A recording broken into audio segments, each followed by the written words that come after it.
A man has been convicted for murdering a prominent New Jersey radio show host as part of an alleged plot to prevent her from exposing a drug ring. Jurors deliberated for just 2 hours Tuesday before agreeing to convict Ferdinand Freddie Augello of murder, conspiracy, racketeering and other counts in the 2012 shooting of April Kaufman. Atlantic County prosecutors say Augello, who was also known as Miserable, and the woman's husband, Dr. James Kaufman, wanted to stop her from exposing a drug ring allegedly run by the doctor and a motorcycle gang. The Philadelphia Inquirer reported that Chief Assistant Prosecutor Seth Levy told jurors that Augello received 300 calls from a burner phone used by Jim Kaufman in the months before April's murder. These calls, Levy said, stopped the day before April was shot to death in her bedroom in Linwood, New Jersey. Augello's ex-wife, Beverly, said she picked up his alleged payment inside an envelope labeled Fred from Kaufman's office the day of the murder. April Kaufman, grandmother, friend, champion for veterans' rights, murdered in her bed, Levy said. And yes, this defendant was absolutely responsible for that. When you move the pawns out of the way, all you have staring back at you is Freddie crime wave, miserable Ferdinand Augello, Levy said. The leader of a racketeering organization, hands dripping red with the blood of April Kaufman. Defense attorney Mary Linehan questioned the reliability of the state's witnesses, including paid witness Andrew Glick, a former gang official turned informant. Linehan says the state's evidence points to Glick as the perpetrator and called the state's case prosecution by multiple choice. Augello was said to be unmoved during the reading of the verdict, but as he was led away, he addressed the media, the Philadelphia Inquirer reported. "This is for the media. I did not kill Mrs. Kaufman, nor did I pay anyone to kill Mrs. Kaufman," he is quoted as saying. Augello, a former president of the New Jersey Shore Pagans Outlaw Motorcycle Club, blamed Joseph Mulholland. Mulholland, also a member of the motorcycle club, admitted driving the gunman, Francis Mulholland, to the Kaufman residence, where the door was left open and April Kaufman was asleep in her bedroom. Mulholland, an opioid addict, died of an overdose a year after the murder. On January 26, 2018, Kaufman, 68, was found dead in his cell at 9:20 a.m. in what authorities termed an apparent suicide at the county jail in Kearney.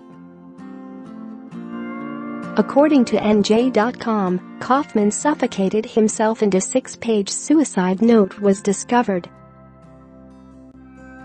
He was not on suicide watch.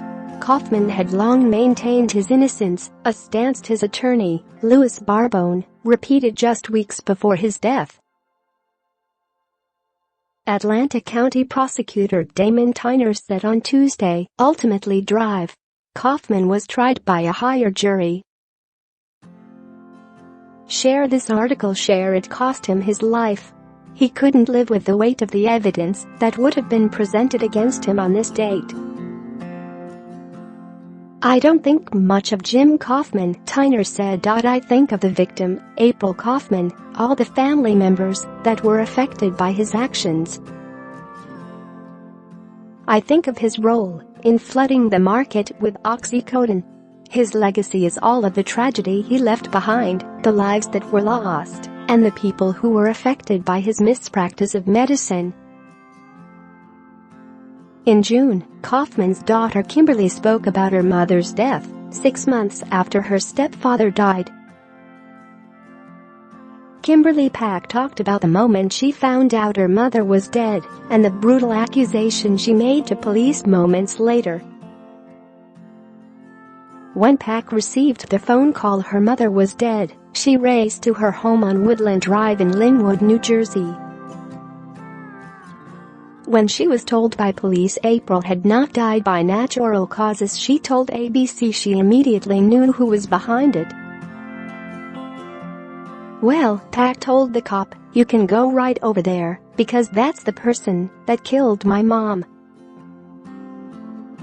Pak says she knew from the very start her stepfather, a respected endocrinologist in the Atlantic County area, was behind her mother's murder. The Walt Disney Company privacy policy. April and Kaufman met while Pak was still in high school. They married a year later, and the radio host seemed happy with her life and her new husband, Pak said. Her daughter said she was initially happy for her mother, who had been unlucky in love, and hoped this time would be different for the radio host. "She did struggle in love, because maybe she was looking for the wrong things," Pak told ABC.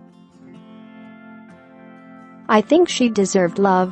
I was hoping Jim Kaufman would make her happy." But later on into their relationship, April discovered that Kaufman's tales of his time in the military, his Green Beret and serving in Vietnam, were lies. Devastated, and perhaps feeling duped, she wanted out. But when she gave Kaufman an ultimatum, threatening to out him as a liar if he did not let her leave, he threatened to write back. Pak says her mother told her his response to her threats was, "If you tell anybody, I will go nuclear on Kimberly and the children." Kaufman may have been more concerned about being outed over the alleged opioid drug ring he ran with the local pagan biker group. When she asked her mother what go nuclear meant, April told Pak not to worry. "Don't worry, he doesn't have the balls to do anything," she told her daughter. While Kaufman perhaps didn't have the balls to do anything, police say he knew a lot of people who did. Kaufman had allegedly been distributing OxyContin to the Pagan Motorcycle Club, and prosecutors allege he propositioned a number of individuals to murder April Kaufman, including Frances Milholland. On the morning of May 10, 2012, authorities say Milholland was given a gun and at least $20,000 in cash to carry out the murder.